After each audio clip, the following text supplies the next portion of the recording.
So, my dear friends and family out there, what if you could retire? Or what if you could come back home to Ghana and live without the fears that grip most of us in the diaspora? When we think about coming home, the fear and the panic that grips many people who want to come home. What if you can come home without that fear? What would you achieve? How could you possibly live your life here in the diaspora? My name is Dr. Evelyn Tawia, and about 20 months ago, I packed my few ethnic possessions and came back to Ghana. I've always wanted to come, but like most people, you get married, you have children, and then you're tired, and then you couldn't come, and you don't come. But there's so many other reasons why people who really could come home and do much better at home don't come. So many. The first being, for example, health, the lack of proper health care in this country. And I'm a medical doctor. I understand that very well. Some issues concern the family here, maybe not having a place you're going to live, worried about the quality of the food and water, worried about the electricity, and the famous doom. So lights on, lights off, lights on, lights off. You are hot, you can't sleep. The air conditioner isn't working.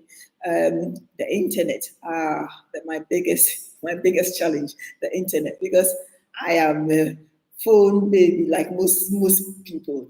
I'm on this gadget all the time. So when you don't have data, you don't have internet, it's not nice. So many people worry about that. Many people worry about maybe their pensions in the UK. And lots of people worry that they are going to run out of money. That they'll run out of money and then they rush back to the UK, US, or wherever they've come from. And I know there's a video trending at the moment, and this is a couple, a man and wife, presumably coming from the US. And they are saying how they think that up to 90% of people in the diaspora want to come home, but they are afraid of coming home. And I kind of wondered whether you are one of those people. But you want to come home, but you are just scared. Because there's a crazy 10% out there. And I happen to be one of the 10% crazy. We just took a leap of faith, basically. I packed my stuff, and then came home. And the story was that I worked as a local doctor in the UK. I was in London and worked in some of the hospitals in London and around London. And I've locum for years. Locum means you don't take a proper contract. It's like an agency nurse. You just work the hours you want, the shifts you want to do. And I've done that for years, and it's never been a problem. Because if you don't get a job in one hospital, you are registered with another hospital and you'll get work. But when COVID happened to the whole world, as we know, and lots of the hospitals, the jobs just ran out because the government was saying people not to go to hospital, people only go to hospital if they're really ill. And surprisingly, shockingly, I am an A&E doctor. I worked in A&E all my medical life. All us locums, lots of us were laid off because there was just not enough people coming in to the hospital. And so we used to go to work in London. I was in Southeast London. And there were more doctors and nurses than patients because patients just stopped coming in. And so eventually we had to go and sit at home. And I had nothing to do. And then this was 2020, February, March 2020. And I was meant to be coming to Ghana in March 2020. I bought my tickets and everything. And then the borders were shut because of COVID. And then when there was nothing to do, I just stayed at home. Then come November, December, when I really needed to get back to work, I got a job somewhere else in a beautiful country. But all the time I was working in that country called Gibraltar. It's a beautiful place south of Spain. The weather is great. It doesn't snow. They speak English. We get paid in pounds, just like if I worked in the UK. So it was a good deal. And I lived there for about 2 years. And I loved the job. The medicine there was just like what we did in the UK, but in a smaller scale. Loved the job, but I always wanted to come home. So finally, I did not renew my contract, and I could not face the fact that I had to come back to the UK. So I just packed my things to Gibraltar. I came to the UK, packed my stuff, and then came to Ghana. And I've been here 20 months.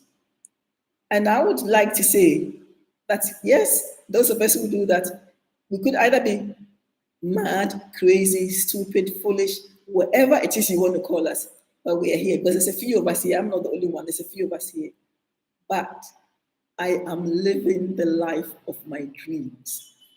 Now, that video that is gone viral is saying that, you know, when you're here, it's life on your own terms. I wake up when I want to wake up. I do what I want to do, life on my own terms. Because I'm here retired. I took early retirement in the UK and came. And there's people who could do the same, or people who are retired and can come back. There are some challenges here, but I think there are strategies around how we can manage those challenges. So I'm just saying that, yes, we are fearful. You could be fearful. I can be fearful. But feel the fear, pull your strategies, do your planning, and do it anyway.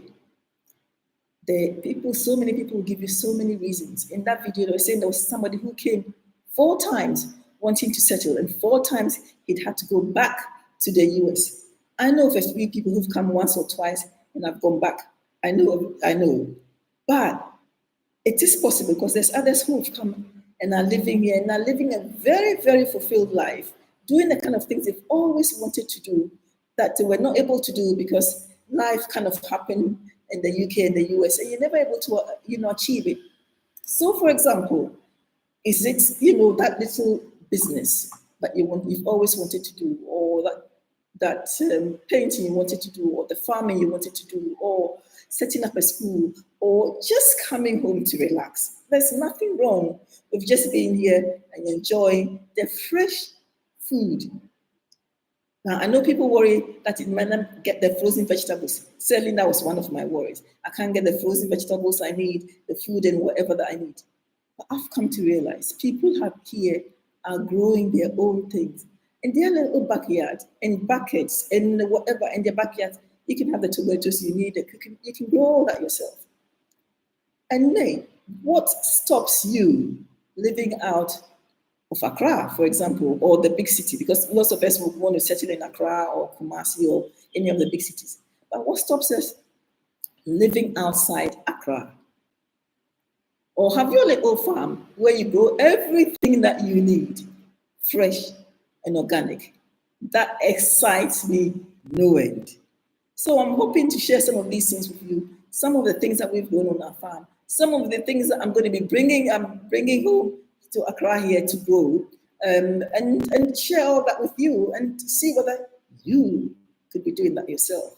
So many challenges, but